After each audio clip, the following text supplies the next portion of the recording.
Hello, friends, and welcome back to my channel. So now we have entered invoices into QuickBooks, but the guys aren't making any money. So what do we do now? In today's video, we're going to continue our journey, and then we're going to show how we can connect our job expenses to our customers, our jobs, our projects. I've did an uplift on our project, so I can demonstrate that to you also, so that these things will start becoming more familiar to you, because your roofer is going to come back to you and say, what were my job profits? How much did I make on that job? You know, that job didn't feel like it went so well. What are those job profits? Am I at the 50% mark? Am I at the 30% mark?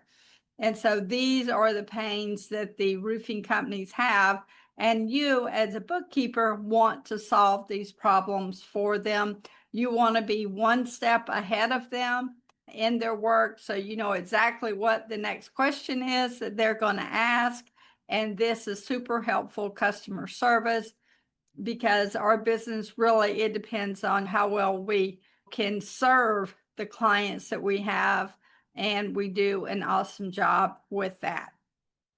But before I get started in this training video, I just want to remind you of those free resources. Of course, you can book a call with me and we can go over your new bookkeeping business or existing bookkeeping business and where to go from there. We have our free bookkeeper roofing group on School. And so I have in there YouTube videos. I have in there first module of my actual training course. And then you can meet other bookkeepers and get in touch, and we can have very good conversations. And then I go in there every Thursday to answer your questions or do a training on something, anything that someone is having an issue with, because probably if you didn't understand that, somebody else didn't understand it as well. And so I am here to help you understand how bookkeeping works and how the roofing and construction field industry works. I have the QuickBooks Online, so you can go ahead and sign up your first client and start getting that set up. Here we are. First, what I want to show you, if we click on the left, accounting, and I'm going to compact that accounting, and let's go to projects. We can click on projects, and we'll see some projects that we have here that we've been working on through this 8-part series. We had Joe Smoke with 500, that has already all been done. Jill Smith, and we have Joe Smoke. Income so far is 7,200, and you'll see the project number, which is really important. You'll see the customer name. You'll see the income versus cost. Right now, we only have income. We don't have any cost yet. And this income is money we have actually received. It's not pending any invoices that this customer still owes us, okay? So right now, it'll show you a profit margin of 100% because we have no cost right now. And we don't really keep the time, and we have our start dates over here and our end date, and then any actions that you need to do. Edit the project, mark it's not started, mark it's completed, mark it's canceled, or delete the project. So you can do any of those. So when you're starting a project, what you want to do is come in. I'm going to use this Jill Smith as the next project. We can click New Project, and the project name. This is where we give the project number. We could say 2533 is the next project, and we're doing this for Jill Smith. And our start date is the 26th. Our end date, I always give it 30 days. Sometimes it takes a week or 2 weeks before a customer decides that they want to go with us on the project. And you could turn on the address for this project as well, but we'll just click Save here. And then once you save that project, you could go from right here and go to Estimates. And then you'll see it has a 2533, which is the new project number. Jill Smith, 2533. If you're doing expenses or another invoice for 2531, then you would click that project. But you will have your parent name, your customer name, then each project underneath that customer name. Okay? And while we're here, we'll just do a quick one. Estimate date 10/4. We'll move this to 11/4. Our service date, let's just do the 30th. Product, we're just going to do, this is a roof repair. Quantity 1, this is $1,000. The class is a roofing sales. The territory, say this job is in North Austin. And then you would review and send it to the client, but we'll just click Save and Close. Okay, so now we're still in our project, so we can go back to Overview.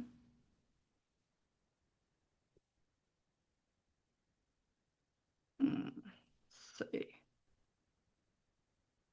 Let's go back to where they show all of our projects. So now you can see we had 2530, the 5,000, 7,200 that I'm going to share with you. And then 2533, we only have an estimate. We don't have any income yet, meaning they haven't paid any money yet. Okay. So now if we go to our customer hub and we go to customers,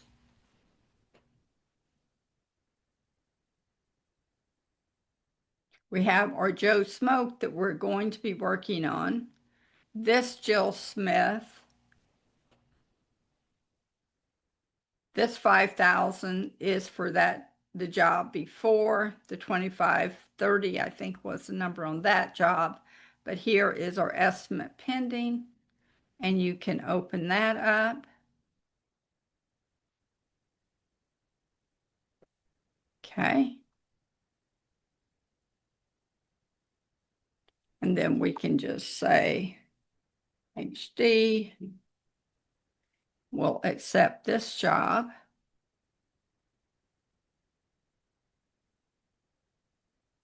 On the 1st. And we just are going to record that. Okay. So now let's go back to the estimate.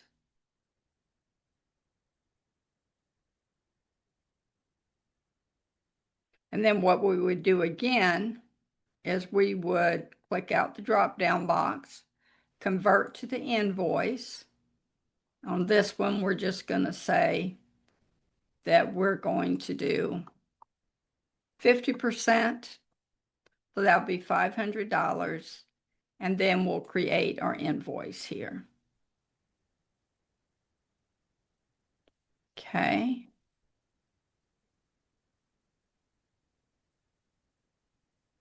Now we have our invoice, we have our 50%. We want to check to make sure it's the correct job, 2533. And now let's go to Manage.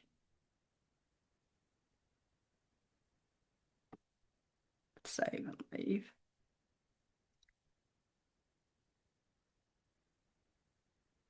It's accepted there. So what we can do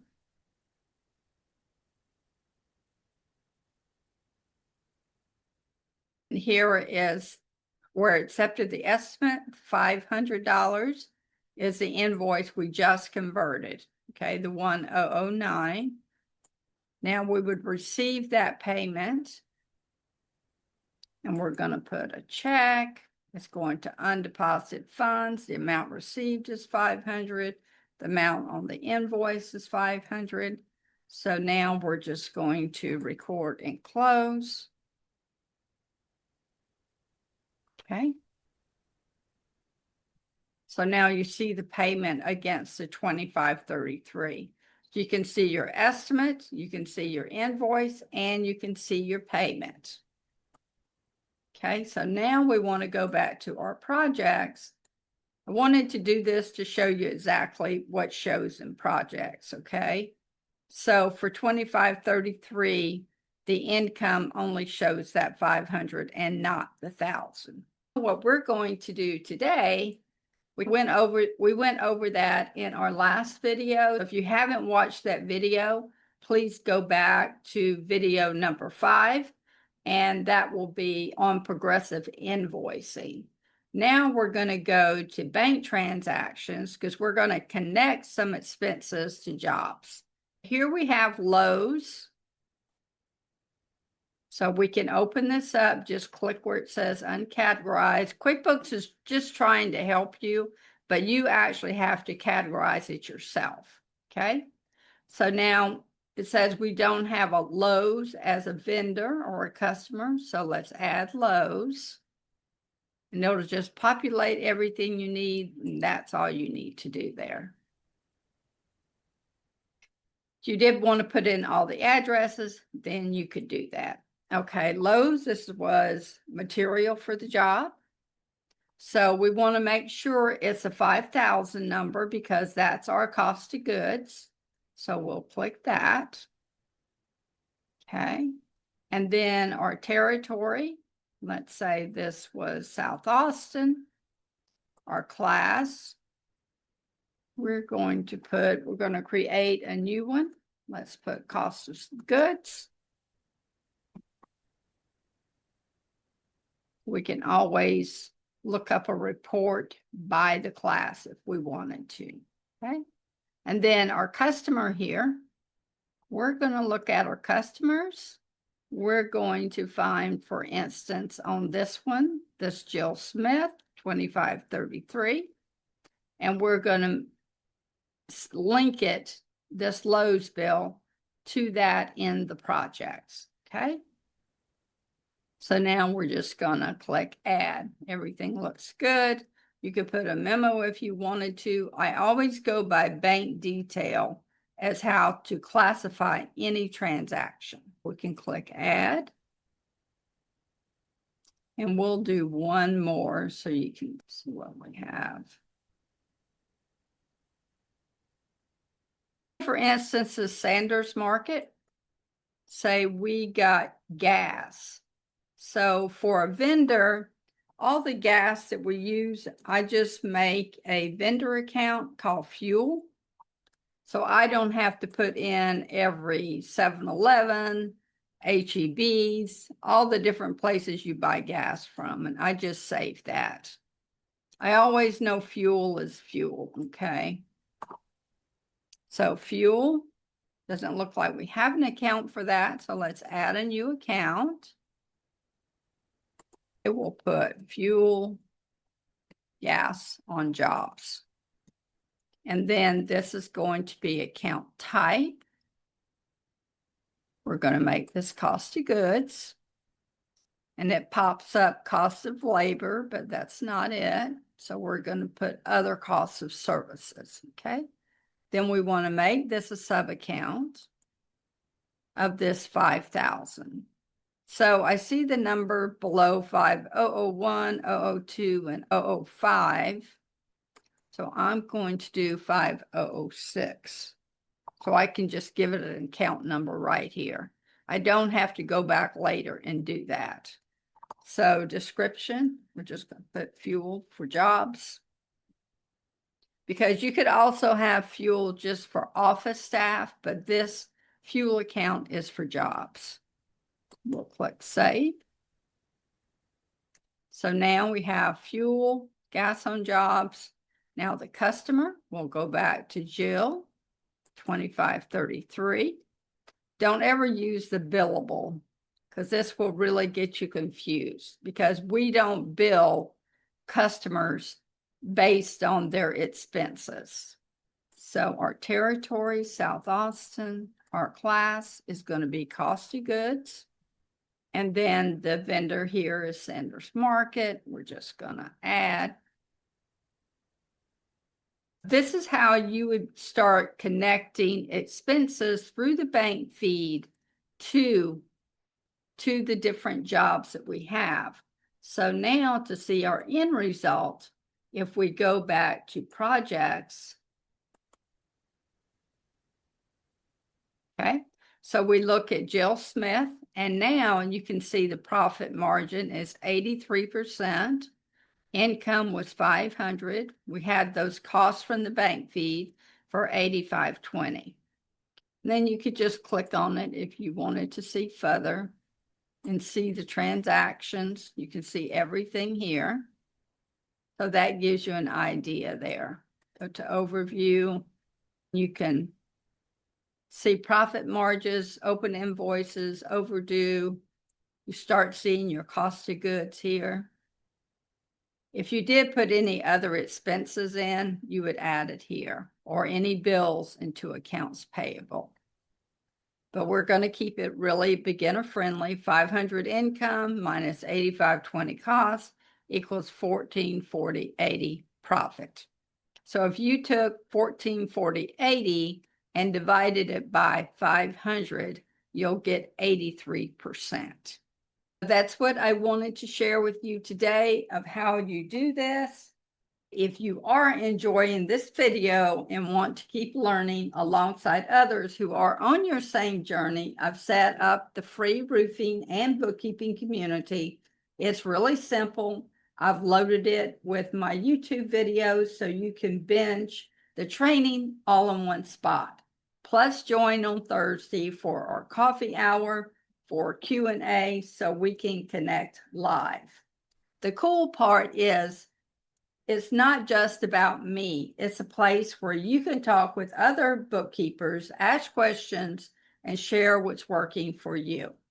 I'll pop in to guide the conversations, but the goal is for everyone to learn from each other. So it's a great community over there that I have just started. Just introduce yourself, and I have a couple fun questions for you to answer if you would like to. And I have actually answered that fun question for myself too. And you'll find out a little secret about me when you do that. Please be sure and look at all the free resources I have for you. Book a call with me if you would like to get started with your bookkeeping business or grow your existing bookkeeping business and get your QuickBooks accountant for free. Sign up your first QuickBooks Online account for a roofing company, and that is an affiliate link there. And then also the roofing, you can go to Roof for Profits, where there is a QuickBooks Online checklist. And so you can check off everything as you're setting up your first roofing company. But that's all I have for today, and I thank you so much for tuning in. And if you do find these videos helpful, I do my best to make them helpful where you can learn how to do bookkeeping. Then please subscribe and share with your friends, and then leave any comments that you have about bookkeeping or getting clients or working with roofing companies or working in the construction business or any of those things.